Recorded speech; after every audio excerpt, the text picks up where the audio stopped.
वालेकुम दोस्तों की हाल चाल ने जनाब तुसी वेखदे पे हो अपना देश पंजाब टीवी ते मैं तोड़ा मेजबान मोहम्मद नदीम खरल। सब तो पहले अपने चैनल को करना है सब्सक्राइब ते बेल आइकन ते क्लिक करना है एक अच्छी ते बेहतरीन वीडियो दा नोटिफिकेशन हमेशा तरह वीरां नूं मिलदा रहे। वीर वेखदे रहन अल्लाह दे खास फज़ल दे नाल आई दोस्तां सारे वीरां दे भरावां नूं रिक्वेस्ट करदे हैं कि वीडियो नूं आखिर तक देखना है और बगैर स्किप कीते देखना है, क्योंकि अज असीं लैके हाज़र होए हैं कि नीली दा बेहतरीन और नायाब शाहकार हीरा जिहदे विच कोई दो राय नहीं। मैं चौगी तो छगी होंदी पई है और जनाब कैमरे की निगाह दे विच पूरियां तसलियां ने। रुग रुग दा बड़ा खूबसूरत थान मैं इहनूं पंडां दा वाना और माशाअल्लाह अल्लाह दे फजल नाल पहलन हो के खास नीली दा तोहफा इंशाअल्लाह चौगी तो छग वाले जो हुण ये पहलन कट्टी कढ़दी पई है। लैने देने मुकद्दर होंदे ने। अपना देश पंजाब टीवी ने हमेशा नीली बार दे बेहतरीन और नायाब हीरे दिखाए ने।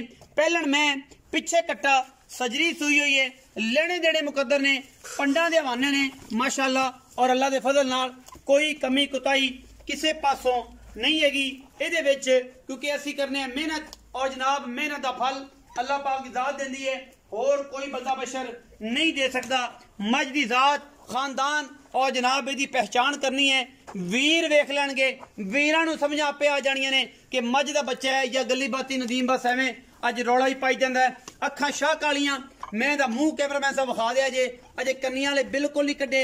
छगी है जेनमन मुंह तो और जनाब छग वाले जे पूरे नहीं कीते, आखिर वाले दंद जो उवें ही खड़े ने। जेनमन पहलन अल्लाह दे फजल नाल ए जनाब अजे उवें खड़े ने और जनाब सिर कतरी कतरी शाह कालियां अखां मत्थे ते हल्की जी फुल्ली शौकीन हजरात वास्ते अज फिर लैके आए हैं तोहफा और जनाब सजरी सुई खड़ी है। चुआ हर पासे की तसली गारंटियां वाली कंपीटिशन वाले वीर जेडे भरा मुकाबले में छगियां चोना चाहते ने मैं रिक्वेस्ट करांगा उन्होंने कि आ जाओ भाई अज पहलना लैके हाजिर होए हैं। 6 दंद चौकी और चौकी तो छगी बाकी हर चीज तसली बख्श कैमरे की निगाह दे विच अल्लाह के फजलो करम दे नाल और इंशाअल्लाह पिछे जनाब झोटी दे कट्टा सजरी सुई है हुणे अजे मैंने जेर शेर पा लीए तसली हैगी है थाना माने की गारंटी है दुध पुत्र नसीब दा और इंशाअल्लाह बाकी हर शय कैमरे की निगाह दे विच पूरियां तसलियां जोटी दा खानदान नस्ल ते जात वीरां ने आप चेक कर लेनी है, जवानी आप चेक कर लेनी है। 4 फुट चौड़ी अगों जनाब कट्टी पिछों मज थन पूरा रुग रुग दा पीढ़ियां दे पावे वर्गा और पूरी पंडा दे हवाने ए जनाब झोटी दे कोल अल्लाह दे खास फजल नाल कोशिश ते कावश हमेशा नीली वास्ते बरीक इन्नी है साइयां सांभी इन्नी है बरीक सांभी इन्नी एडे कद कबाड़ चढ़ियां अड़ियां पहलना नीली ते नहीं मिलदियां।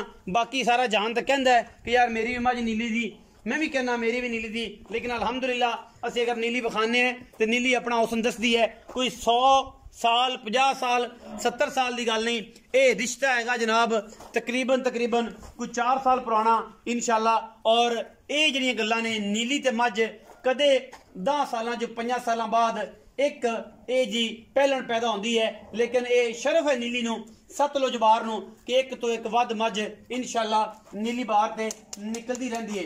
गिठ गिठ पशम खूबसूरती दा जनाब शाहकार शौकीना दे दिल दी जान जोटी तोड़े वास्ते लैके हाजिर होए हैं और इंशाअल्लाह जोटी ओ कुछ है कि जेड़े सज्जन वेखणगे राजी होवणगे दुख टुट जाणगे इंशाअल्लाह। जेड़े दोस्त बीमार ने मज्जां दे शौकीन अज वेख के अज बीमारियां भी कट्टी जानियां ने कि हड्डियां हड्डियां पहलना गज लम्मी धौन वलैत लम्मी धौन पंजाबी च सिर कतरी कतरी अखां शाह कालियां मत्थे ते फुल्ली और पुछल दे सिट्टा चिट्टा या कह सकते हो कि अद तक चिट्टी खुचा तक चिट्टी अगले पिछले पैर सुथरे चोण कोई धुन्नी कोले का निशान नहीं, हल्की जी पल दुनी ते लई फिरदी है पहलना हमेशा पा जांदियां ने। अखां वाले वीर सारा कुछ वेखदे ने क्योंकि उन्हां तो बगैर कोई गल नहीं। बाकी गल्लां सारियां मालक नाल होणगियां, मालक दसेगा हर गल इहदे बारे। पिछे जनाब कट्टा है हुणे सुई है मतलब तकरीबन असीं वीडियो 12 बजे बनाते पे हैं सुई नूं तकरीबन मेरा ख्याल है 7:30-8 बजे सुई है मज जेर शेर पैगी पिछे कट्टा सू और माशाल्लाह बड़ा खूबसूरत।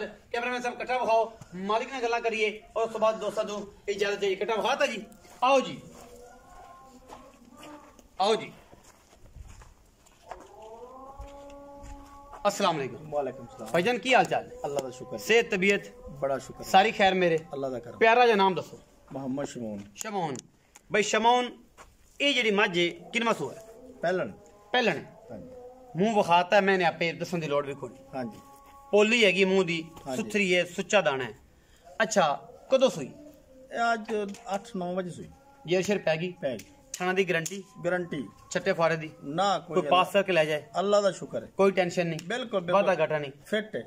ਫਾਈਨਲ ਜਾਂ ਮੁੱਲ ਕਰਨਾ ਹੈ, ਲੋਕਾਂ ਵਾਲਾ ਨਹੀਂ ਕਰਨਾ। ਸਾਡੇ ਨਾਲ ਚਾਹਤ ਮੁਹੱਬਤ ਤੇ ਪਿਆਰ ਕਰਨਾ ਹੈ, ਮੁਹੱਬਤ ਵਾਲਾ ਮੁੱਲ ਕਰਨਾ ਹੈ, ਲੋਕਾਂ ਵਾਲਾ ਨਹੀਂ ਕਰਨਾ। ਦਾ ਜਿਹੜਾ ਮਾਮਲਾ ਹੈ ਤੈਨੂੰ ਪਤਾ ਉਹ ਚੱਲਦਾ ਪਿਆ, ਪਿਆਰ ਵਾਲੀ ਗੱਲ ਕਰਨਾ। 9,20,000 ਰੁਪਏ 9 ਲੱਖ 20,000। ਇਹ ਬਾਹਰ ਵਿੱਚ ਜੈਨੂਇਨ ਮਾਨੀ ਕਰਾਣੀ ਦੱਸੋ ਕੀ ਮੁੱਲ ਕਰਦੇ ਪਏ ਬਾਹਰ ਵਿੱਚ ਜਿਹੜੇ ਲੋਕ ਆਉਂਦੇ ਨੇ ਵਪਾਰੀ? ਜ਼ਰਾ 12 ਲੱਖ ਰੁਪਏ ਮੰਗਤੇ 10 ਲੱਖ ਤੇ ਆਣ ਫਾਈਨਲ ਫਾਈਨਲ ਸਾਡੇ ਵਾਸਤੇ 9 ਲੱਖ 9,20,000 20,000 10 ਲੱਖ ਤੋਂ ਕਿਸੇ ਬੰਦੇ ਨੂੰ ਘੱਟ ਮੁੱਲ ਨਹੀਂ ਕੀਤਾ, ਕਿਸੇ ਨੂੰ ਨਹੀਂ ਕੀਤਾ, ਪੂਰੇ ਪਾਕਿਸਤਾਨ ਚ ਜਿਹਨੂੰ ਵੀ ਕੀਤਾ ਤੇ 10 ਲੱਖ ਕੀਤਾ। 10 ਲੱਖ ਕੀਤਾ। 9 ਲੱਖ 20,000 ਸਾਡੇ ਵਾਸਤੇ। ਹਾਂਜੀ 9 ਲੱਖ ਕੋਈ ਬਰਾਬਰ ਹੋਏ ਚਾਹੇ ਕੋਈ ਸ਼ਰਮ ਜਾਂ ਥੋੜਾ ਬਹੁਤਾ ਕਰ ਲਾਂਗੇ। 19 20 ਥੋੜਾ ਬਹੁਤਾ 19 20 19 ਵੀ ਹੋ ਜਾਏਗੀ ਇਨਸ਼ਾਅੱਲਾ। 9 ਲੱਖ 20,000 ਰੁਪਇਆ ਇਸ ਨੀਲੀ ਦੀ ਪਹਿਲਣ ਝੋਟੀ ਦਾ ਜਨਾਬ ਅਸੀਂ ਮੁੱਲ ਕਰਦੇ ਪਏ ਹਾਂ। ਔਰ ਇਨਸ਼ਾਅੱਲਾ ਇਹ ਬਾਈ ਸ਼ਮੌਨ ਕਰਦੇ ਨੇ ਔਰ ਉਹਦੇ ਵਿੱਚ ਲਾੜ ਪਿਆਰ ਸਿਰਫ ਔਰ ਸਿਰਫ 19 20 ਹੈ, ਇਹਦੇ ਵਿੱਚ ਜ਼ਿਆਦਾ ਕੋਈ ਨਹੀਂ। 9 ਲੱਖ 20,000 ਆਸ਼ਕਾਂ, ਸ਼ੌਕੀਨਾਂ, ਮੁਹੱਬਤ ਵਾਲਿਆਂ, ਪਿਆਰ ਵਾਲਿਆਂ ਔਰ ਜਨਾਬ ਉਹ ਦੋਸਤ ਜਿਨ੍ਹਾਂ ਨੂੰ ਜਿਗਰ ਦੇ ਹੱਥ ਰੱਖ ਕੇ ਮੱਝਾਂ ਦਾ ਸ਼ੌਕ ਹੈ, ਉਹ ਦੋਸਤ ਇਹ ਜੀਆਂ ਪਹਿਲਣਾ ਐਡੀਆਂ ਖੂਬਸੂਰਤ ਖਰੀਦੇ ਨੇ। ਬਾਕੀ ਹਰ ਬੰਦੇ ਦਾ ਬਸ ਦਾ ਰੋਗ ਨਹੀਂ। ਆਪਣਾ ਬਹੁਤ ਸਾਰਾ ਖਿਆਲ ਰੱਖਿਆ ਜੇ। ਮਿਲਾਂਗੇ ਅੱਛੀ ਔਰ ਬਿਹਤਰੀਨ ਵੀਡੀਓ ਨਾਲ। ਪਾਕਿਸਤਾਨ ਜ਼ਿੰਦਾਬਾਦ, ਪਾਕ ਆਰਮੀ ਹਮੇਸ਼ਾ।